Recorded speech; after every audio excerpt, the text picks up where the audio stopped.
Whether new shooter, longtime gun owner, or even police officer or soldier, your handgun needs a Crimson Trace laser sight or light. Get the confidence and reliability you need to protect family, home, and country. Crimson Trace.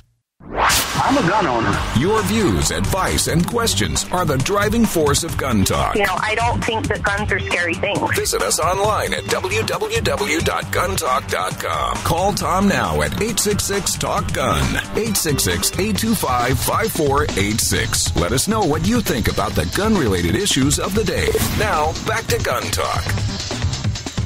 I just love working with good companies that make interesting products. We have so many cool things in the firearms world. Great rifles, shotguns, handguns, ammo developments. And people, every time you think, well, it's all been done. I mean, there's nothing else to do. And then you got guys that come out of nowhere and go, well, yeah, but have you seen this? You go, whoa, no, it's pretty awesome. That's pretty cool. Well, it's fun to welcome a company in that we've not done anything with in the past, and looking forward to this. Armscor USA, Rock Island Armory. Martin Tuason joins us right now. Martin, how are you? Doing just great, Tom. Well, look, this is great. I'm spending way too much time on your website because it's actually, I don't envy you when people say, well, tell me what you guys do, because it takes a while to even just to go through your website to all the things you guys are up to.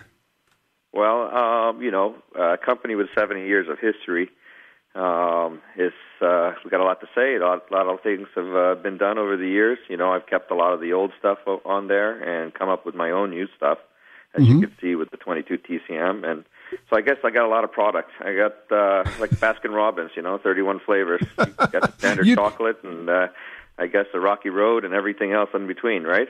Well, exactly. So I guess we ought to at least tell people a little bit about Armscor history and a little bit about you. Well, Armscor started off as Squires Bingham's Sportsman's Warehouse in 1905.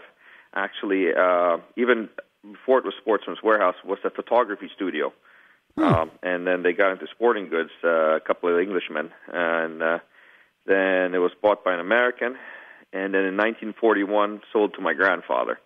And the reason why my grandfather bought it was because he was always in the store. He was a sportsman. He loved hunting, and he kept on going in there to buy stuff. He finally just bought the store. I like it. And from there, we had our trials right away. 3 weeks right after he bought the store, the Japanese came in and confiscated all the guns. And so it took a little time after World War II to get back on his feet, and gun sales were going very well. And he decided, I want to industrialize. I want to help my country grow. And so he decided to open up Squires Bingham Manufacturing. In 1952, we started making our first 22 rifle. Now, this is in the Philippines, right? Yeah, in the Philippines. Okay. I am Filipino, for all your listeners there. I do live here in the United States. I am legal. I do pay my taxes. I'm married an American, and my children are American. And obviously, I was born and raised in the Philippines. So you're obviously a gun guy, too. I love guns. And one of the reasons why I won't move back to the Philippines, it's such a pain to own a bunch of guns when here I can just walk into any gun store and buy a gun, right? Exactly. Well, now, let me ask you, you mentioned the 22 TCM. That was the first thing that got my attention. It's not for people who said, oh, good, a source of 22 long rifle. No, that's not what it is. Explain what this thing is. Well, the 22 TCM, first of all, it's a center fire cartridge. It's not a rim fire cartridge. And it started off as a bunch of junk 223 cases on the side of one of the pathways in the factory. A friend of mine, Freddie Craig, and that's why TCM, Tuason Craig Magnum. We were walking around the factory and just chatting, and he says, hey, what are you doing with all this brass? And I said, I don't know, just probably going to scrap it. And he says, give me a couple of months. Let me take that off your hands. I'm going to show you something pretty cool when you get one, by the time you come back on your next trip. And I said, okay, fair enough. So he brings me to the range, and he pulls out this 1911. It's all in white. It's not blued, nothing. pulls out this funky round, and he says, "You got to try this." And I shot it, and I put a big smile on my face. I've never shot high-speed round before. To me, big and slow, the 45, there was nothing else but that. Right. That's what I've carried since I was 15 years old, shooting competition. I shot single stack, I've always just thought big and slow. It won World War II, World War I. It beat the Muslims in the Philippines and during the uprising, and it was the reason why John Browning invented it. I didn't think there was anything better than that round, in my mind. At least it's my opinion. Right. So what is this? What did he do? He took the 223, and what did he do to the cases? He necked it down. He cut it down to about the length of a .38 Super round, and necked it down and put a 224 bullet in there, a 40 grain bullet, and it turned that 1911 into a fire-breathing dragon that shot 2,100 feet per second with that 5-inch barrel, and it had no recoil. And I'm just like, oh my God, this is incredible. I've never shot a gun this smooth before. It felt like I was shooting an open gun, but it was just, what can I say? I had a smile from ear to ear, and I just looked back at him and I said, you know what? I think we got a winner here, man. How soon would it take for us to develop this and get this going here at the factory? And he said, I don't know, not much. We make the barrels, we make the slides, we make everything, right?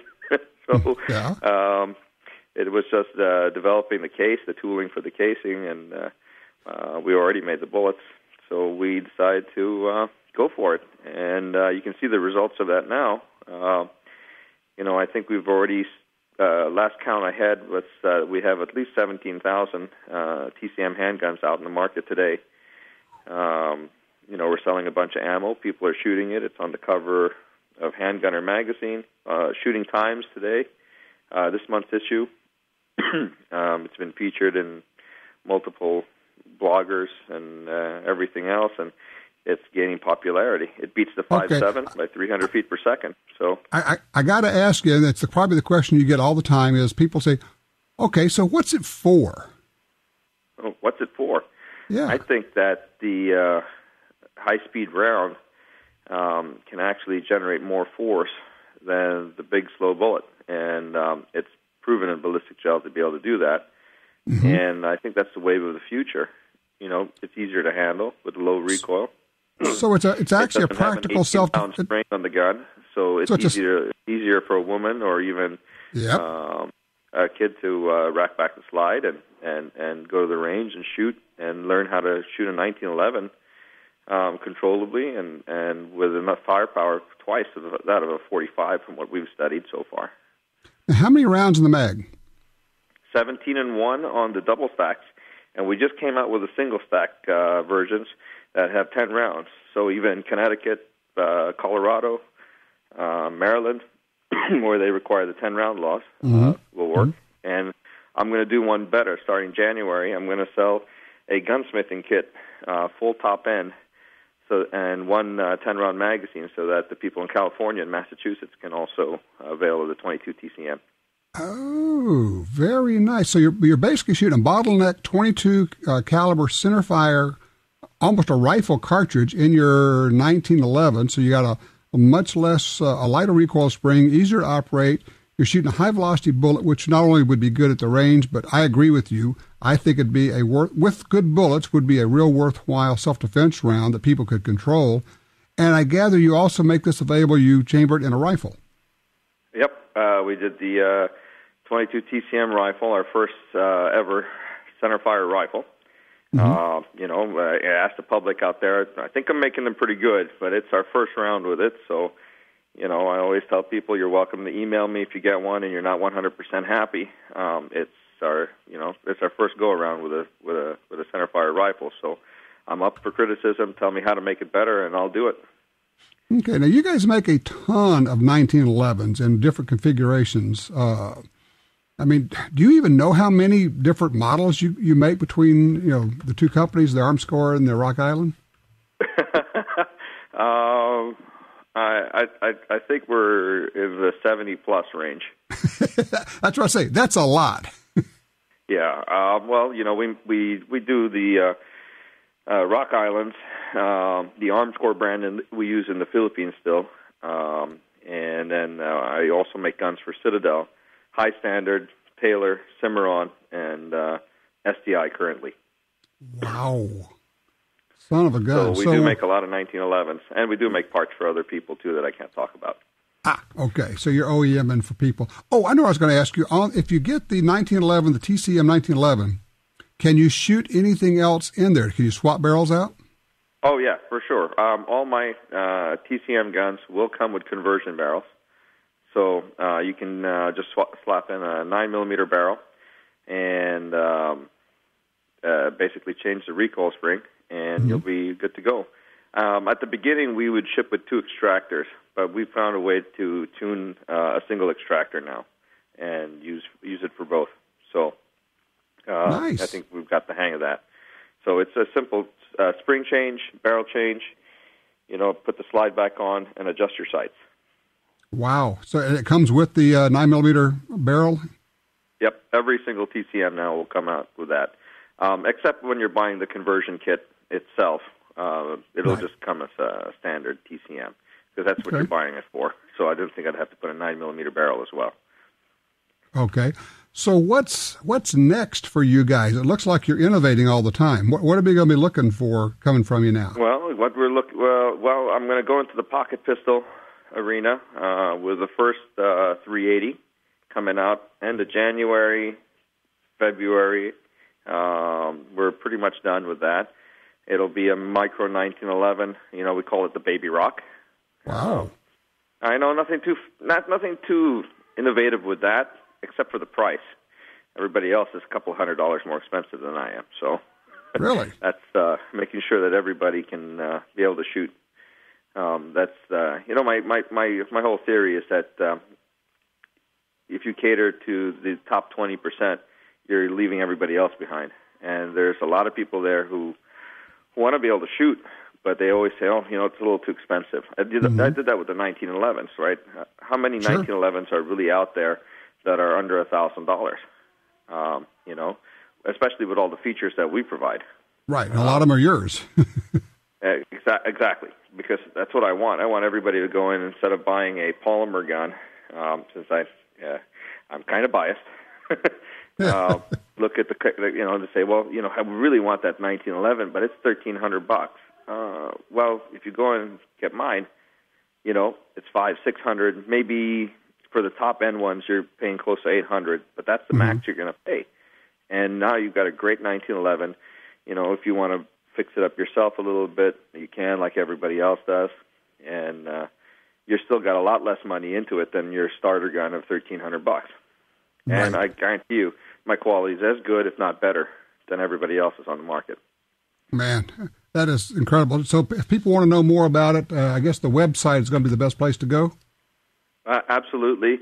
YouTube's also a great source of that. And, if my website, it's by us.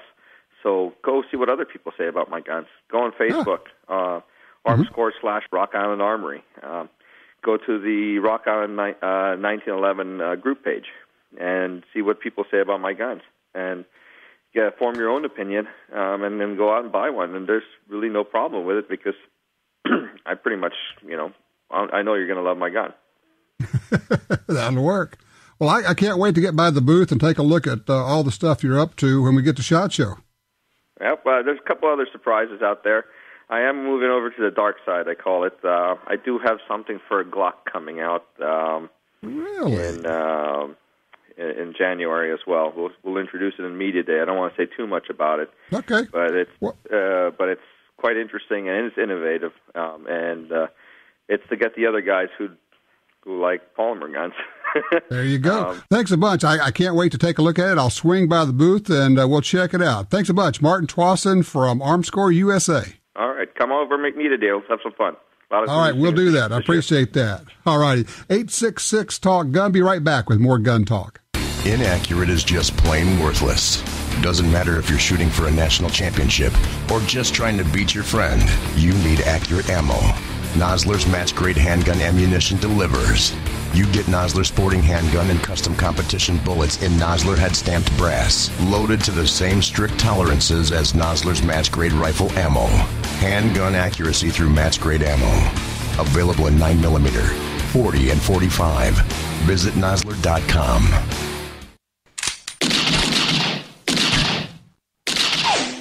Hey everyone, I'm Doug Koenig, winner of more than 60 national and world shooting championships. You know what? I'm here to tell you that the only thing I like better than competitive matches with high-powered pistols and better than hunting big whitetail deer is watching NRA Freedom Friday presented by Cheaper Than Dirt on the Pursuit Channel. It's true what they say. Pursuit Channel delivers the outdoors. The Ruger LCRX is a variation of the LCR that features an external hammer, allowing it to be fired in single-action mode. The LCRX can also be fired in double-action mode. It features a monolithic frame made from aerospace-grade 7000 series aluminum, a patented Ruger friction-reducing cam that results in a smooth, non-stacking trigger pull, and a patent-pending polymer fire control housing that significantly reduces weight and helps reduce recoil. The Ruger LCRX Revolver, another rugged, reliable firearm from Ruger. Looking for shooting instruction but don't know where to go?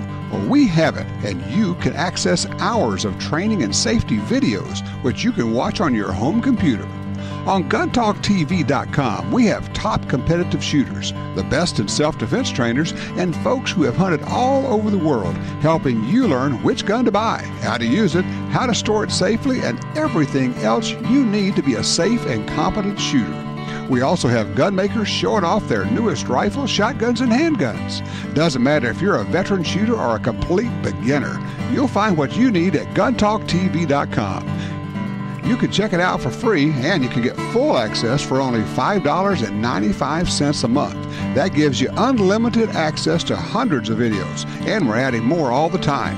Run the videos over and over to make sure you understand what's being said. Skip around. You're in control. Get smarter. Shoot better. Visit GunTalkTV.com.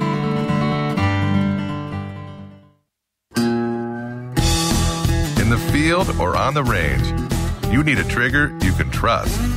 For over 60 years, Timney triggers have been trusted by hunters and shooters everywhere. A Timney trigger could mean the difference between a great shot and a miss. Timney triggers are proudly made in the USA and come with a lifetime warranty.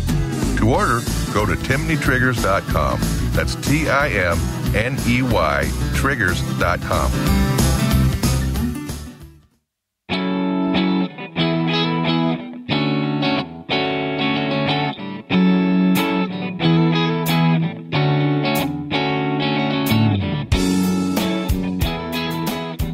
All right, back with the 866 Talk Gun. I enjoyed talking with Martin Tuason from Armscor USA. Interesting company, interesting developments there. Boy, that 22 TCM looks very interesting. Got to get my hands on one of those things. 866 Talk Gun will get you in here. Chuck's called in from Crosby, Texas. Hello, Chuck. How are you? Hello, Tom. I am seeing a trend that's very disturbing. Mm-hmm. You know, it started with Trayvon Martin, and now this thing with Michael Brown. These protesters around the country are on somebody's payroll. This is not some legitimate grassroots, spontaneous thing. I think we're seeing a new front that the anti-gun movement has started to make it impossible for you to survive using your firearm. You know, we've got an officer and a citizen who were pillars of their community, unblemished reputations, rock-solid citizens. Their lives have been destroyed. They will never be able to hold a job. They'll never be able to live in peace. And this is no accident, Tom. This is orchestrated. This is the cabal, that same one that was behind the boycott Wall Street and the Occupoopers and SEIU and everything else. I think this is an orchestrated movement to make it, to get us to the point that we literally would rather be murdered than defend ourselves because of the impact that it's going to have on us and our family. It's interesting. You say wait. It's interesting you say that because I'm running into people who are saying, I don't carry because I'm afraid of the legal implications if I have to shoot. And I'm thinking, well, that's interesting because what you're saying is I'm more afraid of the legal system and what could happen to me then than I am of the criminals. So I'm willing to let the criminals do what they want to do so I don't have to deal with, and I'm not saying you're wrong at all, Chuck. Just for those who are haven't quite figured out how to position everything that's happened here, whether it's Michael Brown or Trayvon Martin, you have two people who attacked people and tried to kill them. Let's be really, really clear about this. Trayvon Martin and Michael Brown attacked people and tried to kill them. Lethal attack. Smashing someone's head into the ground and then trying to get his gun so he could shoot him. Smashing a police officer through the window and then trying to get his gun so he could shoot him. Two people who tried to kill a police officer and an honest person carrying a gun trying to defend himself. It just didn't work out the way they intended. They had hoped to be able to kill the police officer. They had hoped to be able to kill George Zimmerman. Tried to. Said he was going to. George Zimmerman kind of took offense to that and shot him. The police officer took offense to that when Michael Brown charged him and shot him. So make no mistake here. Don't get confused about what happened here. We have people who tried to kill two different people. Both of them were armed. When you try to take somebody's gun away from them, you plan to kill them with it. Shooting them in self-defense is legitimate, as seen by the way the legal system worked. Don't let them try to change this to something else. Don't let them occupy the message, because that's what it's really all about. When you control the message, you control public's reaction to it. One of Talker Magazine's 100 most important radio talk show hosts in America. You're listening to Gun Talk, heard every week at this time on great radio stations across America. Stay tuned. Gun Talk is coming right back.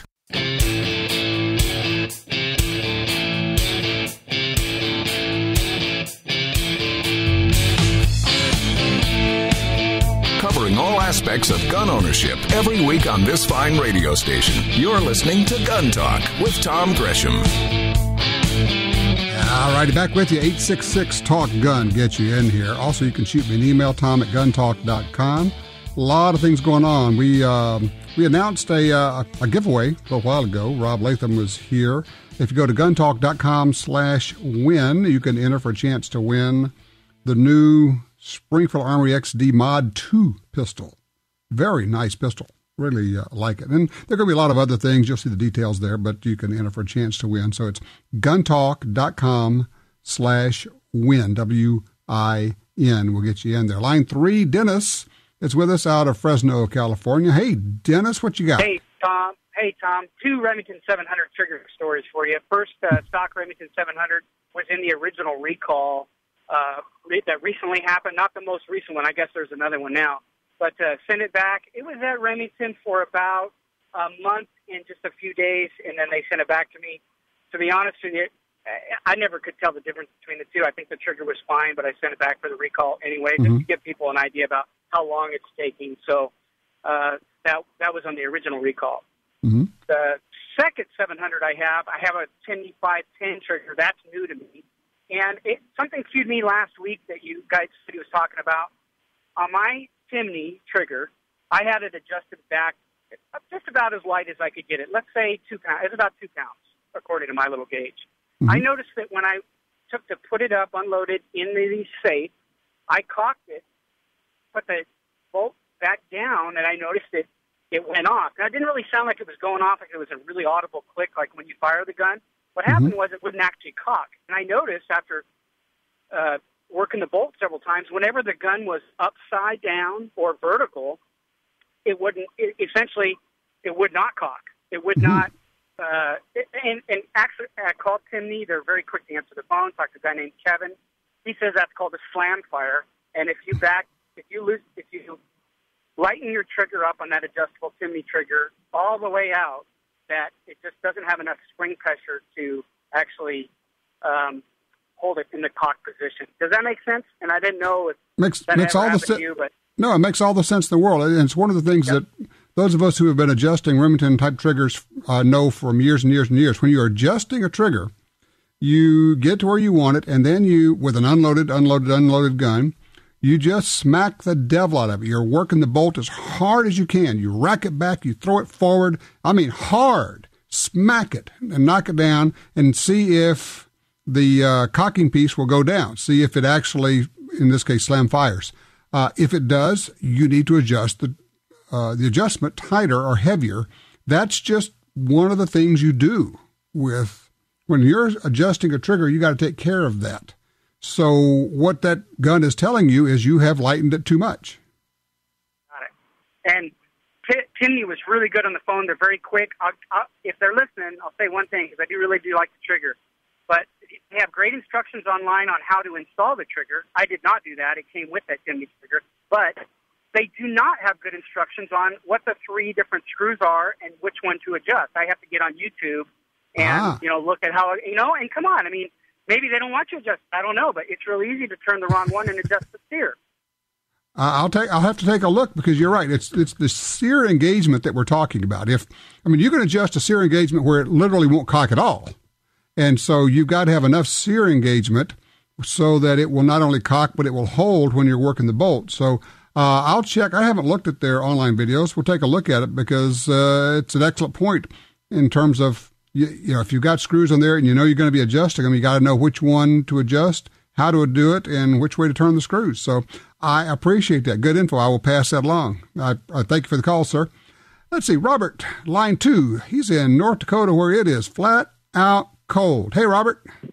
Thanks for taking my call, Tom. Yeah, it's absolutely foggy today, too. I really particularly enjoyed your interview there with the gentleman from Armscor. I was raised in Moline, Rock Island, Illinois. My grandfather, a World War I veteran, happens to be buried there at the arsenal there in Rock Island, so I definitely have to get me one of them Rock Island Armory pistols. So cool. But Tom, I listened to the caller there a couple callers ago about the riots and the protests. And Tom, I'm an 82nd Airborne veteran.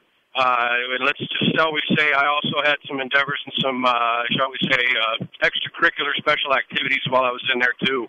Okay. I pay very close attention to detail.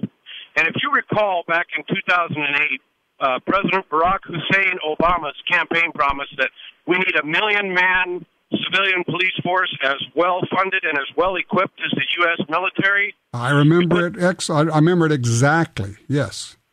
Okay, you put that piece of the puzzle together with the fact that just a little over a year ago they purchased over 1 billion rounds of ammunition. Put that together with what's going on with the protests and everything, and the thousands of the armored personnel carriers that they have purchased, Homeland Security has purchased. I see a pattern here developing, Tom, that is very chilling. I believe that this is it's purposefully driven to drive discourse and disdain against the existing law enforcement agencies across our country. And we very well could see something developing here along the lines of, I don't know what you'd call it, maybe Barack Obama's brown shirts, his security force. It's interesting you mentioned that, because when he first talked about that, I actually thought, this will be the Homeland Security Corps. And I thought exactly the same way. Let me ask you a question. You're a guy who I gather used to take long walks in the woods. Fair enough? Yes, sir. That's fair enough. Okay. I'm going to put you on the spot. What would your personal reaction be to brown shirts, Homeland Security Corps, if you will, who come to disarm the citizenry? Well, that's a tough question, Tom. My first comment would be it would almost be futile to stand up against it in a shall we say, violent fashion. Mm-hmm. You'd be outgunned right from the get-go with all the drones and everything else that they got. Unless there's some sort of coalition, unless there's some sort of freedom movement. You know, this country, Tom, has been through a revolution. We've been through a civil war. I wonder to myself often, where are our MacArthurs, our Pattons, and our Eisenhowers that are in the military right now? And what would it take? What would this country have to endure and go through? What would be the trigger to where these military leaders would honor their oath of office to support and defend the Constitution of the United States against all enemies, foreign and domestic? Yep. I hear exactly what you're saying, and I wonder the same thing. What would it take? And not just what would we do, because a lot of people say, well, yeah, you know, if they come to take me, I'm going to, yeah, right, okay. You're right. They roll in armored personnel carriers. There's nothing you can do to blow your house up with a drone. Is this crazy talk? Is it possibly this is all part of a plan? 866 Talk Gun.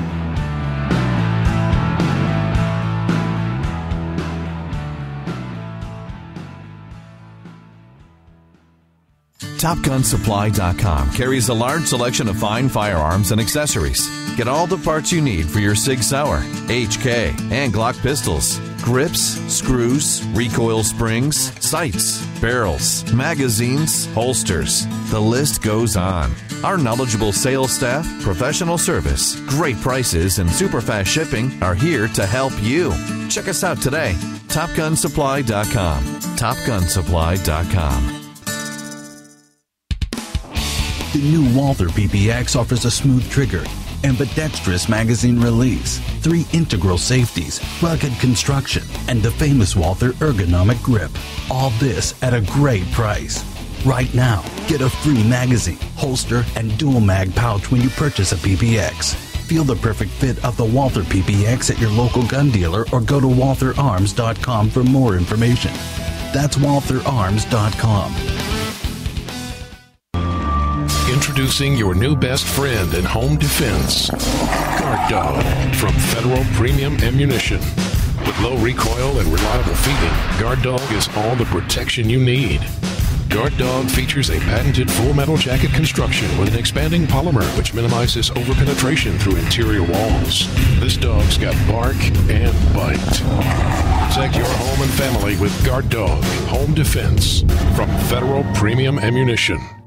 Hi, I'm Tom Gresham. For more than 40 years, I've been watching an environmental disaster in my backyard, and it actually impacts all sportsmen in America. I'm talking about the massive loss of land on the Louisiana coastline. The U.S. Geological Survey said the swamps and marshes of coastal Louisiana are among the nation's most fragile and valuable wetlands. That land is disappearing. The Mississippi River Delta hosts as many as 10 million ducks and geese every winter. These are birds which migrate northward through the states, all the way to Canada. The wetlands of the Delta support some of America's best fresh and saltwater fishing. And here's the deal. The wetlands of the Mississippi River Delta are disappearing at a rate of 1 football field every hour. 1 football field every hour. Gone. We can reconnect the river with its wetlands and restore the Delta, but we need your help. Please visit vanishingparadise.org. That's vanishingparadise.org.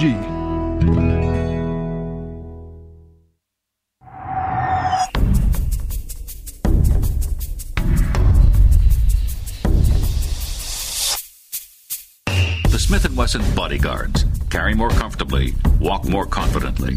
When it comes to personal protection, nothing beats a Bodyguard.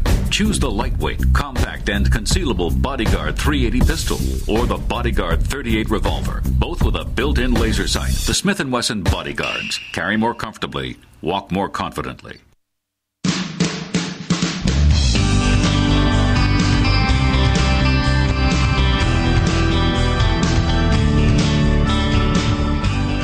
All right, back with you. 866 Talk Gun will get you in here. Talking about, well, some serious stuff and also things on the table. Are you buying any guns, ammo, accessories for Christmas? Or what about other gifts? would you ever consider giving somebody a membership to a gun rights organization? Have you done that? 866-TALK-GUN, get you in here. Let's see here. Line 1, Dave's with us. Hello, Dave. Appreciate you hanging in. Hey, Tom. Yes, sir. Yes, sir. Sir, it's a pleasure to talk to you. I just had a couple questions. Okay. Okay. Why is it that Congress wants to take away our veterans' rights, and then they don't worry about their pensions and their perks that they get after they're out of office, and they want to burn us because let me ask you, do you have a radio on going in the background there? I'll turn it off. That would be very helpful. Yeah, I know we always say turn it off, but some people don't get that. Thank you. You know, most of the Congress, they didn't serve. They didn't put their name on the line saying that they were going to give their life up if it had to come. And then when the Congress votes to cut budgets, they always hit the veterans, and they don't hit their perks, and they don't hit their priorities. And well, yeah, the question you ask is why? And the answer is fairly simple, because we don't force them to. We keep reelecting these people, and we vote for them. We let them fool us.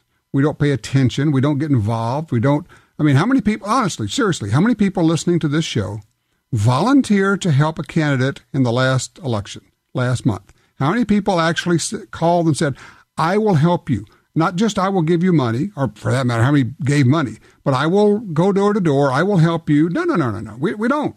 We just don't. We don't get involved. And so if we want to know where the problem lies in Congress, all we have to do is walk to the nearest mirror to find out where the problem lies. I mean, it's simple. Dave, I appreciate it. I've got to keep moving. I got them lined up today. Line 3, Bill's with us out of Coos Bay, Oregon. Hello, Bill. Hey, Tom. I was just inquiring about the A-20 Browning. I was wondering if you'd seen one yet, fired one yet? No, I have not. So what are you hearing? I'm not hearing anything. I'm looking for them, and they're supposed to be out, but nobody seems to even know about them or have one. I have not, so I'm afraid I can't help you with that one. So if anybody has seen one, knows, give me a holler. We'll get you some information there, Bill. I appreciate that. Line 4, Jim's with us out of Elwood, Nebraska. Hey, Jim, how are you? Yes, good afternoon. Yes, sir. I was listening to the gentleman from Armscor. I looked up in a couple of my wholesale catalogs, the revolver, the semi-automatics, the pistols are there, the ammunition is there, but I was also looking for reloading dies. Do you know if they have reloading dies? I hadn't found any. I think there are, but I honestly have not looked, and just off the top of my head, I don't know who's making them, but I'm sure somebody is. If they're not, of course, you can always have, that you could always have a company that makes loading dies will make a specialized set of dies for you. All you have to do is send them, usually it's 3 rounds of fired brass, and they'll make you a set of dies. And that's how wildcatters get their stuff made a lot of times. But I don't know. My guess is that somebody is already making loading dies for the 22 TCM. And I'll try to find out. But you know what? If somebody knows, give me a call. If you own one of these guns chambered for the 22 TCM, I would love to hear about that. I would love to get a range report on that because it sounds like a fascinating cartridge. So give us a holler, 866-TALK-GUN. Also, looking for any guns on your Christmas list? Gun Talk stands for safety, personal responsibility, and common courtesy. To be a part of the show, call 1-TOM-TALK-GUN. Gun Talk will be right back.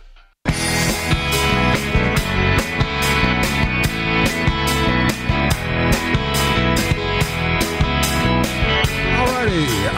Earlier question asking about, are there reloading dies available for the 22 TCM cartridge? It appears that, both Lee and Hornady have those. And I would imagine others do as well. So if you're looking for reloading dies, first of all, you got to look for the 22 TCM. That's available from Armscor. A 1911 shooting distance, that is just a cool sounding gun. It really is. Craig wants to talk about that. On line 2, he's out of Claremore, New Hampshire. Hey, Craig. Howdy. Comparative ballistics on this 22 TCM with some of these lightweight 40 caliber 60 grain cartridges that are claiming greater than 2,000 feet per second and greater than 500 foot-pounds of energy. Yes. Wondering what your thoughts are on those. In reference to the Hornady, I generally like critical duty and critical defense loads that are comparative ballistically to the energy level of 500 foot-pounds of energy. But the weight is so much different. Which would you rather see somebody carry for a carry weapon? Wow. Now we're all the way back to Elmer Keith and Jack O'Connor. Light, fast bullets, big, slow bullets. My bottom line on self-defense ammo is it must have enough penetration. And a lot of people don't appreciate that. So, and that's a factor primarily of the design of the bullet. If you're using a bullet that's going 1,500 to 2,000 feet per second, and it's designed supposedly like for shooting varmints, prairie dogs and such, again, 22 caliber, you're not going to get the penetration out of it. If, however, you're using a bullet that's designed perhaps like for deer hunting, you might be getting 12 to 20 inches of penetration in ballistic gel, and that is very good. So all things being equal, I want penetration. Now, yes, I'm getting a note here. A hit with a 22 is better than a miss with a 45. That's not really the question. The question is, if you're going to hit something, try to get somebody to quit killing you, trying to kill you, how do you feel about a small bullet going very fast versus a bigger bullet going slow? It's kind of an extension of the 9 versus 45, actually. It all depends on penetration. If you hit them really hard and fast, but you only get 3 inches of penetration, that, in many cases, is not going to do the job. Craig, what are your thoughts on it? I'm wondering, the plug that you see in these Hornady rounds, which enable them to penetrate leather, and they do exceedingly well in the glass penetration. If somebody were to install a similar plug in these light-weight bullets. Well, there are ballistic tip, polymer tip bullets, 22 caliber, 2.224 diameter bullets available. Now, again, they're designed primarily for varmints, but there are some 22 caliber bullets designed for deer hunting. And I'm thinking that one of those, that design might be good in a self-defense gun. The benefit I can see of a self-defense gun using a high-velocity 22 caliber is a lot less recoil, more controllable. One thing that nobody has talked about is the fact that it's going to be very loud. You're talking about a supersonic round. So at the range, it's not a big deal. You're going to be wearing hearing protection anyway, but just kind of be aware that a 5-inch barrel gun shooting a round that's going 1,500 to 2,000 feet per second, it's going to be loud. But I do like the idea of a lighter recoil spring so that people can work that. I just, my problem is I haven't shot one yet, and I need to shoot one. All things being equal, I think you just need to pick something. And, we could sit there and argue about it over a beer, and you take one side for an hour, and then but at the end of the hour, we'll switch, and I'll take that side, because I can argue it both ways. In fact, I actually don't need anybody else to have the debate. I can do it all by myself. When we come back, let's talk about self-defense. No black helicopters here, just the facts about gun rights and gun ownership. This is Gun Talk.